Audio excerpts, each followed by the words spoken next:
nitroglycerin, which was really the first real innovation in explosions since gunpowder. It had just been discovered in the 1840s, and most people who had messed around with nitroglycerin decided it was just too unstable, that you really couldn't handle it in a way that didn't cause it to just detonate randomly. A number of people who had explored it in that period, were either injured or killed from their experiments.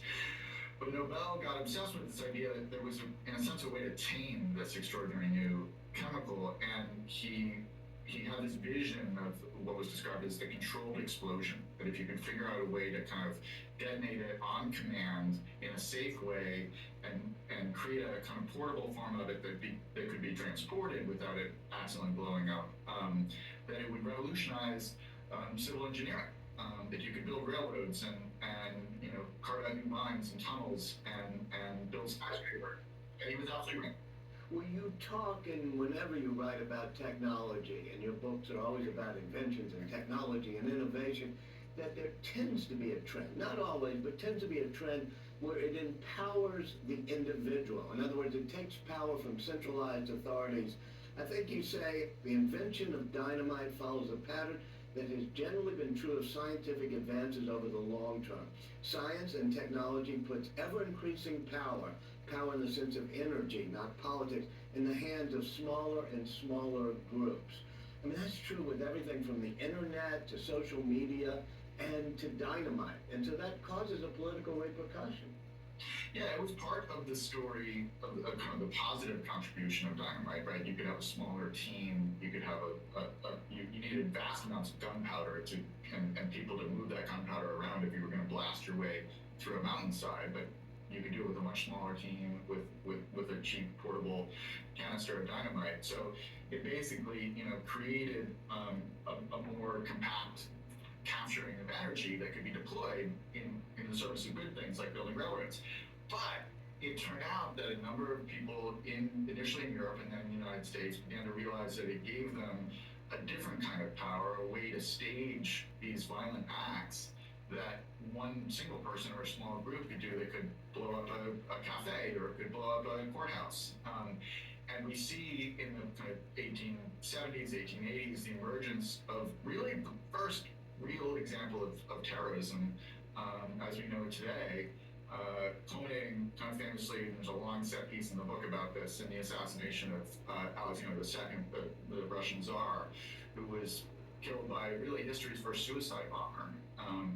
And that just spreads across the globe. In fact, the political radicals, particularly the anarchists, get so intimately connected with this new innovation from Nobel that they become known as the Dynamite Club. But these are anarchists, and that's a new political movement that comes up at the same time that dynamite comes up. And, the anarchists are everybody from Emma Goldman to Alexander Berkman and Peter Kropotkin. They're all great characters in your book. Tell me, what was their political philosophy? Yeah, it's interesting. In some ways, it's been lost in our popular perception of what anarchism is. In some ways, it's gotten saturated with the bombs that they set off, because their core idea was that industrialization had created this equally violent society, and just the kind of body count and carnage of the emerging factory system in that period was enormously violent, far more violent than any of the acts of terrorism that they were perpetuating. And they believed to explain that, it's like you talk about the Reaper factory of McCormick, building the Reapers, or the U.S. steel factories. People are dying every week, right?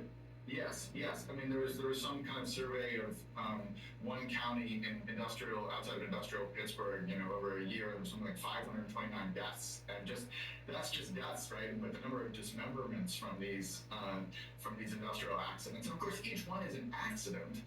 No one is trying to kill the workers, but it was predictable that it was going to happen. You could see this was happening. The railroad industry was incredibly dangerous at that point.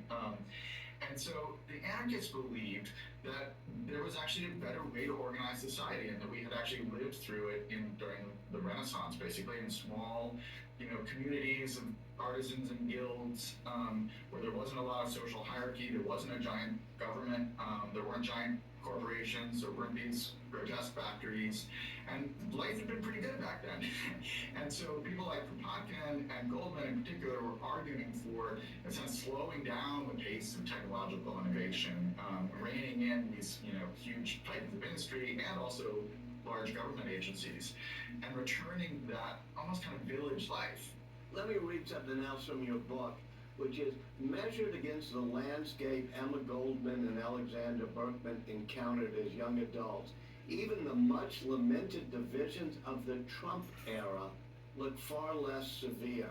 Was the polarization 100 years ago worse than it is now? I think you have to say that it was. And one, you're talking about a world where there's so much more political violence. We've just come off of January 6th, and obviously that was a shocking event. But the number of assassinations, the number of riots, the number of terrorist acts, domestic terrorist acts was just far more extreme. 110 years ago, 120 years ago. And if you think about the values, like the range of political positions, right? One of the major events that happens in the book is the Ludlow massacre, where Rockefeller employed militia, burned down a encampment of striking workers in Colorado and ended up killing a number of them, including some children. And you basically have a situation where one side of the debate is saying, listen, if people go on strike to reduce their 60-hour work week down to a 40-hour work week, then it's an appropriate response to set a militia on them. That's one side of the spectrum. And the other side thinks we should eliminate both capitalism and big government and return to medieval guild-driven society. Those poles do not exist anymore, right? We're a much more narrow part of the political spectrum now. And so I think it does give us some context about the society we live in now, looking back at a period really not that far in the past. Some new inventions, like the fingerprint being a new idea, but also to the rise of what we see in policing now, of keeping track of people. Tell me how that fits in.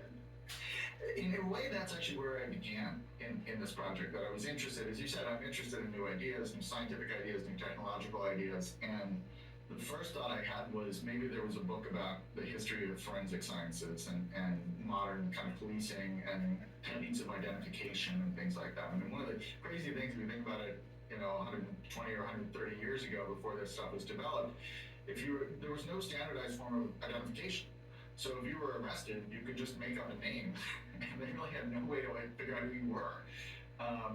And so there's a flurry of activity, in large part, and as I document in the book, kind of triggered by anarchist activity, particularly in Europe, led by people like Alphonse Bertillon, where they started developing these techniques of basically what we would now call biometrics. So using photography, measuring body parts, and then the science of fingerprint technology starts to emerge right as the anarchist set is starting to emerge as well, and they kind of co-develop alongside each other. And it's a fascinating history, and there's some really interesting characters in New York in that period on either running the NYPD or part of the NYPD, particularly these two guys, Arthur Woods and Joseph Perot, who really are largely forgotten, I think. Perot kind of brings fingerprint technology over from Europe, and he gets derided. They're like, that's just a fad, and a London fad, even worse. But he kind of fights for this case, and he builds a little rogue identification bureau inside of the NYPD, and he wins a couple of cases and slowly starts to prove out this new science. And so it's, in a sense, the battle between kind of two ideas, the idea of anarchism and the idea of terrorism, and on the other side, the idea of using these new kind of state-supported systems of surveillance and analysis and identification to keep that threat in check. Well, another important character near the end of the book is one most people have heard of course, J. Edgar Hoover. And there's a passage about him that, we think of Hoover as investigating Martin Luther King or Bobby Kennedy. But there's a passage about him about how he helps create scientific policing. It says, when historians catalog the momentous inventions of history, the printing press, the telescope, the steam engine, They rarely include indexing logarithms in their canon of breakthrough ideas, but tools that help us explore the ever larger pools of information and widen the net we can cast in those pools often turn out to trigger inflection points in history. Tell me about J. Edgar Hoover's editorial file system. Yeah, Hoover, crucially, and this has been well documented, but it's central to this story, was really trained as a librarian. I mean, he worked at the Library of Congress as a teenager, and there was a new file system that had been developed for the Library of Congress around that point that just made it easy to manage all the information so you could find what you were looking for.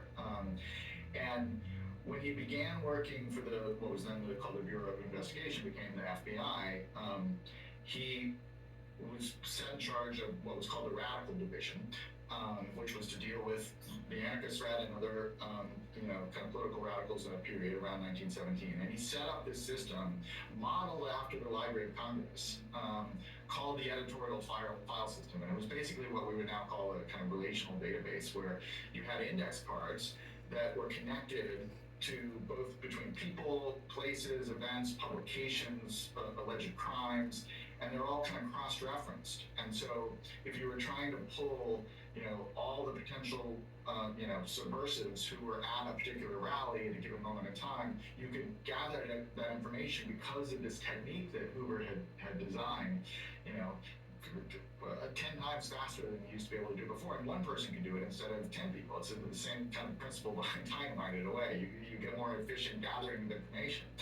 And that was the technique that it was the first deployment of the editorial file system, and really the first attempt to kind of weaponize library science, which is effectively what Hoover was doing, was used to deport Emma Goldman and Alexander Berkman to revolutionary Russia in 1919.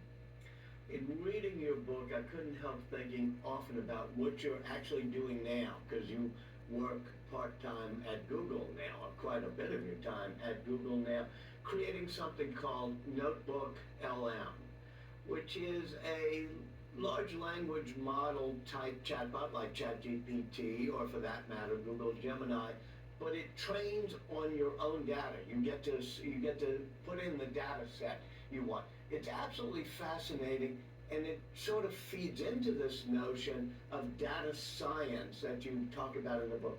Explain what you're doing there. Yeah, I mean, one of the things that I've always been interested in, it's a shared interest that you and I both have, Walter, which is the history of tools for thought and using software to help us write and think and create. And what became clear about 2 years ago is that these new language models could be harnessed in a way to make that process way more effective. And what we started to develop, so basically Google kind of reached out to me and said, hey, would you like to help us develop a tool that you've been kind of dreaming of your whole life? Like, why don't you come and help build it? Because we now have this technology that could be really extraordinary in doing this. And so what Notebook LM does is basically, as you suggested this, instead of just chatting with an open-ended model based on the kind of general knowledge of the model, you give Notebook LM a set of documents that are important to you. So in my case, it might be documents for a book that I'm working on, or it could be your work documents or personal documents, whatever it is. And at that point, once you've uploaded them, it's almost as if the model becomes an expert in the work that you've given it to see, and it reduces hallucinations dramatically. It makes it much more personalized, right? It's able to talk about the information that you care about, not just kind of general information of the world.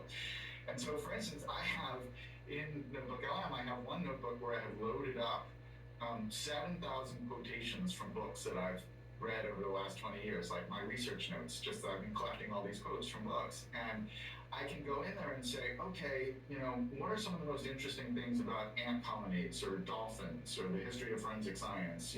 Create a little overview with citations, with references and original quotes, so that I can get a sense of the landscape in my research notes. And it'll generate that document in 30 seconds.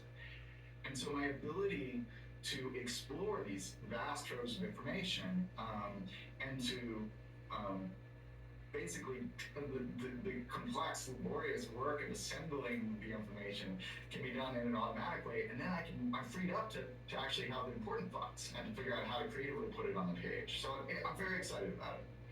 The theme of your book is partly about how data science can help us in really great ways, good ways, crime solving, and also perhaps give more power to the government to keep an eye on us. In general, as we look at the data science that's happening now, the ability to process just huge amounts of data and find patterns, how do you think that's going to affect society? I think with any technological revolution this significant, there are going to be unanticipated negative downstream consequences. That just happens when you have complex technologies. But I think particularly with the AI technology we have today, that the opportunities for it to be used for good and for, it's an extraordinary technology for just enhancing your ability to understand material. And since anybody now has access to a tutor that can explain things to them and help them dive deeper into material. And so in the end, I think technologies that enhance human understanding and allow us to be more creative or to come up with more original ideas, that while that technology will inevitably be deployed for nefarious ends in some cases, we still, in the end, are going to be excited that we have this technology because it is fundamentally an enhancer of our understanding of the world. Steven Johnson, thank you so much for joining us. Thank you.